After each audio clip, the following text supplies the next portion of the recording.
Hello student, this is Mala and welcome to my channel Chemistry with Mala ma'am. Students, हमने अपने previous video में concentration of ores, extraction of metal and purification of metals ये सारे process हमने पढ़ लिया था, ठीक है।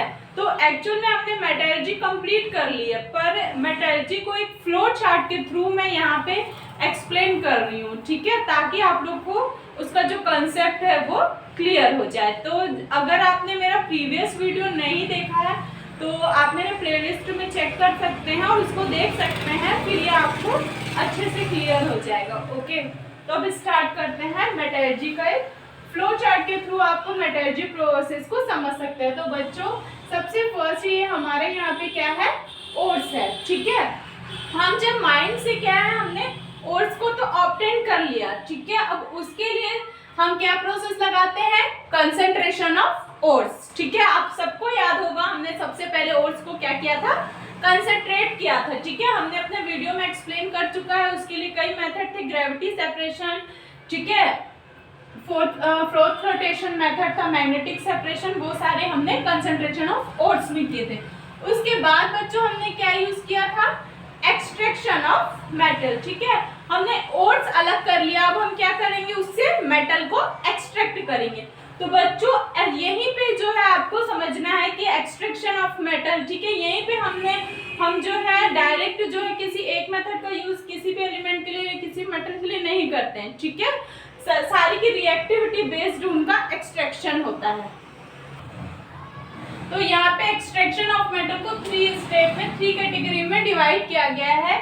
सबसे फर्स्ट यहाँ पे आपको दिख रहा होगा मोस्ट रिएक्टिव मेटल, ठीक है। मोस्ट रिएक्टिव मेटल कौन कौन से आपको पता है, जो सीरीज में टॉप पे थे, सोडियम पोटेशियम, ठीक है।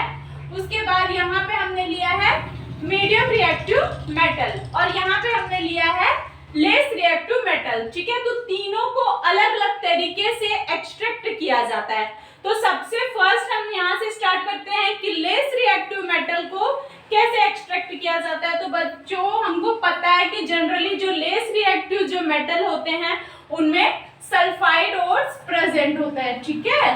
तो सल्फाइड ओर्स का हमने प्रीवियस वीडियो में बताया था एक्सट्रैक्शन ऑफ मेटल में। सल्फाइड ओर्स के लिए हम रोस्टिंग प्रोसेस का यूज करते हैं, सबको पता है, ठीक है। अगर सल्फाइड ओर्स अगर हमारे मेटल में, ठीक है, सल्फाइड प्रेजेंट है तो हम रोस्टिंग प्रोसेस यूज करते हैं। रोस्टिंग प्रोसेस क्या होता है, एयर के प्रेजेंस में, ठीक है, एयर के प्रेजेंस में उसे हीट किया जाता है, ठीक है, ताकि मेटल ऑक्साइड में चेंज हो जाए, ठीक है। तो रोस्टिंग करने के बाद जो हमको मेटल मिलता है, ठीक है, अब उसकी हम क्या करते हैं, रिफाइनिंग करते हैं। रिफाइनिंग का प्रोसेस भी हमने बताया है और उसके बाद हमें क्या मिल पाता है, प्योर मेटल मिल पाता है। तो बच्चों, ये जो प्रोसेस था ये था लेस रिएक्टिव मेटल के लिए, जो सीरीज में सबसे नीचे है, ठीक है। जैसे प्लेटिनम था हमारा, सिल्वर, गोल्ड, ये सारे लेस रिएक्टिव मेटल में आते हैं। अब हम बात करते हैं मीडियम रिएक्टिव मेटल की। तो इनका प्रोसेस यहाँ पे है। तो मीडियम रिएक्टिव मेटल में 2 टाइप के ओर्स होते हैं, एक होता है कार्बोनेट के ओर्स और दूसरा होता है हमारा सल्फाइड का ओर्स, ठीक है। जैसे हमने बताया था जिंक कार्बोनेट है ना, जिंक सल्फाइड, इस तरीके से हमने बताया हुआ था। तो जो उनके लिए देखिए हमने क्लियर कर चुका पहले ही कार्बोनेट के ओर्स को, ठीक है, कैल्सिनेशन मेथड से हम उसको एक्सट्रैक्ट करते हैं। तो बच्चों, कैल्सिनेशन क्या होता है, एयर के एब्सेंस में, ठीक है, एयर के एब्सेंस में हम हीट कराकर कार्बोनेट ओर्स का कार्बोनेट्स ओर्स ऑक्सीडेशन होता है, ठीक है, मेटल ऑक्साइड में कन्वर्जन होता है। और सल्फाइड का जो ओर्स है उसके लिए हम रोस्टिंग प्रोसेस का यूज करते हैं, ठीक है। अब इन दोनों से, कैल्सिनेशन से और रोस्टिंग से हमको पता है कि जिंक ऑक्साइड मिल रहा था, ठीक है, मेटल ऑक्साइड मिल रहा था। अब इसमें ये हमारा मेटल तो नहीं मिल पाया, इसमें भी अब ऑक्साइड प्रेजेंट है। फिर हमने क्या किया था, उसका रिडक्शन करवाया था, ठीक है। तो रिडक्शन में हमने क्या क्या यूज किया था, जनरली हमने कोक का यूज किया था, ठीक है, कार्बन का यूज किया था, कोक का, और ठीक है, एल्यूमिनियम वगैरह का यूज करके हम क्या करते हैं, मेटल ऑक्साइड को रिमूव करते हैं। उसके बाद हम क्या करते हैं, प्योरिफिकेशन ऑफ मेटल कंप्लीट होता है और हमें प्योर मेटल मिल जाता है। अब हमको देखना है जो मोस्ट रिएक्टिव मेटल होता होते हैं, ठीक है, जो सीरीज में टॉप में थे, ठीक है, सबसे ज्यादा रिएक्टिव सोडियम पोटेशियम जो था वो मोस्ट रिएक्टिव एलिमेंट के मेटल में था। तो उनके लिए हम electrolytic reduction of मॉल्टन metal process use करते हैं। तो बच्चों मैंने ऑलरेडी इलेक्ट्रोलाइटिक मेथड आपको बता दिया है, ठीक है। उसमें हम कोई जिस एलिमेंट को हमको प्योर करना है उसका सॉल्यूशन इलेक्ट्रोलाइटिक सॉल्यूशन लेते हैं, ठीक है, और उनमें इलेक्ट्रिसिटी प्रोवाइड की जाती है, देन उसको प्योर किया जाता है, फिर हमको क्या मिल पाता है, प्योर मेटल मिल पाता है। तो स्टूडेंट ये जो हमारा है मेटलर्जी का फ्लो चार्ट यहीं पे खत्म हो रहा है। इसके बाद मैं आप लोग को मेटलर्जी ऑफ आयरन बता रही हूँ। स्टूडेंट जो मेटलर्जी ऑफ आयरन है उनमें जो मेन जो ओर्स होता है वो होता है हेमेटाइट, ठीक है।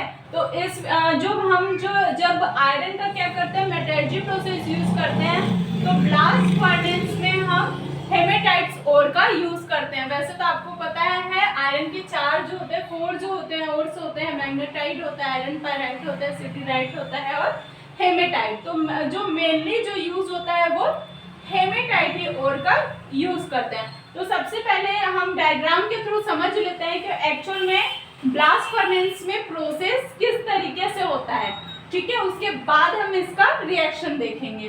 तो बच्चों यहाँ पे जो आपको दिख रहा होगा, ठीक है, यहाँ पे जो है हमारा रोस्टेड ओर है, कैल्शियम कार्बोनेट, कोक और सैंड, ठीक है, इनका यूज किया जाता है। तो रोस्टेड ओर मतलब आपको समझ में आ गया होगा, हेमेटाइट को हम लिए हैं, लेकिन सिर्फ हेमेटाइट को हम नहीं ले रहे हैं, उसके साथ हम कैल्शियम कार्बोनेट, ठीक है, CaCO3 और कोक, ठीक है, और सैंड का भी यूज करते हैं।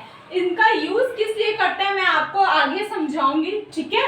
तो इनको लिया जाता है, देन उसके बाद ब्लास्ट फर्नेस में उन्हें हीट किया जाता है, ठीक है।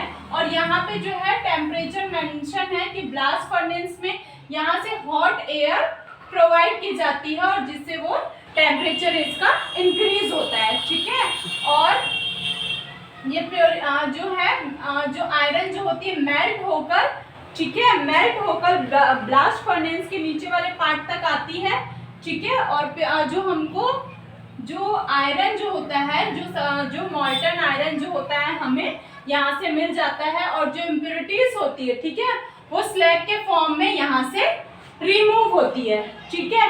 लेकिन बच्चों इसके अंदर का फंक्शन किस तरीके से वर्क करता है वो हम देखते हैं। तो हमने आपको बताया था कि इसमें क्या है, कैल्शियम कार्बोनेट, कोक।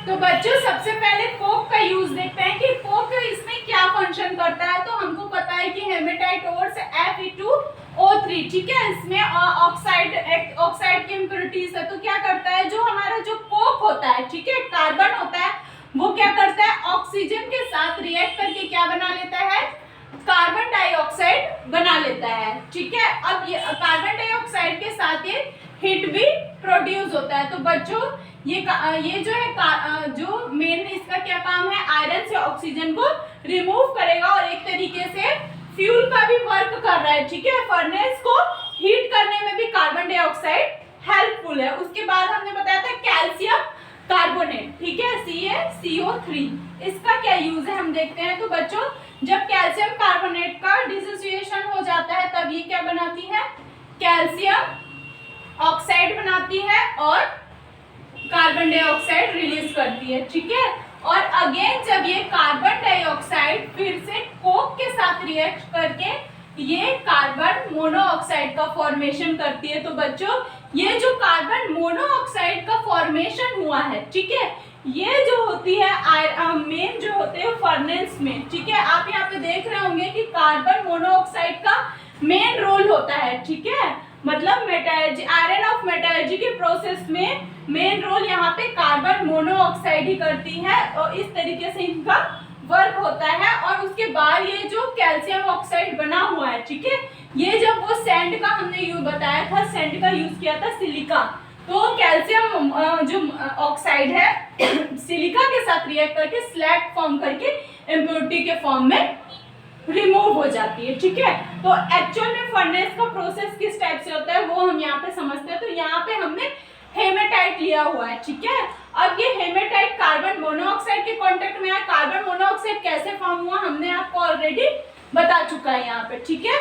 तो जब ये हेमेटाइट कार्बन मोनोऑक्साइड के कांटेक्ट में आती है तब ये मैग्नेटाइट ओर्स में चेंज हो जाती है और जो ये क्या रिलीज करती है, कार्बन डाइऑक्साइड। अब कार्बन डाइऑक्साइड का तो यूज आपको पता चल गया है, ठीक है। फर्नेस को हीट प्रोवाइड करती है और अगेन हम जब, ठीक है, मैग्नेटाइट ओर्स को लेते हैं, फिर से हम क्या करते हैं, इसमें कार्बन मोनोऑक्साइड का रिएक्शन करवाते हैं, तब क्या फॉर्म होता है, आयरन ऑक्साइड फॉर्म हो गया और जो है CO2 रिलीज हो गई। अब इस कार्बन और जो है आयरन ऑक्साइड का अगेन से कार्बन मोनोऑक्साइड का रिएक्शन करवाने पे हमको आयरन जो होता है, प्योर आयरन मिल जाता है और कार्बन डाइऑक्साइड गैस रिलीज होती है। तो ये जो तीनों स्टेप हैं, ठीक है, आपको इसको थोड़ा सा समझना है।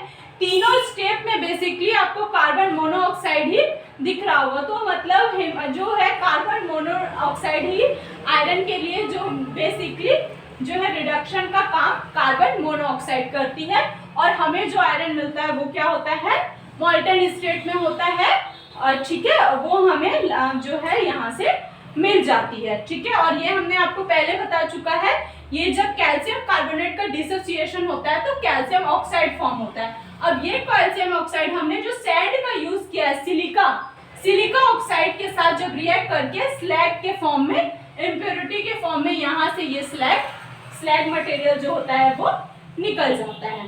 तो ये जो कंप्लीट जो है मेटलर्जी ऑफ आयरन, यही प्रोसेस है, इसके अलावा आपको कुछ नहीं करना है, बट आपको ये स्टेप याद रखना है और ये भी स्टेप आप ध्यान में रखेंगे कि फॉर्मेशन जो कार्बन मोनोऑक्साइड का वो किस तरीके से होता है फर्नेस में, ठीक है। तो बच्चों ये आप लोग को समझ में, आई होप कि समझ में आ गया होगा। और ये जो हमारा था लगभग ये 5th पार्ट है और इसके बाद हमारा कोरिजन है, जो हमारा नेक्स्ट वीडियो रहेगा वो कोरिजन के ऊपर रहेगा। आपको अगर ये वीडियो समझ में आ रहा है मेरा, तो आप इसको चैनल को सब्सक्राइब कर लीजिए और वीडियो को लाइक ज़रूर करें। Thank you.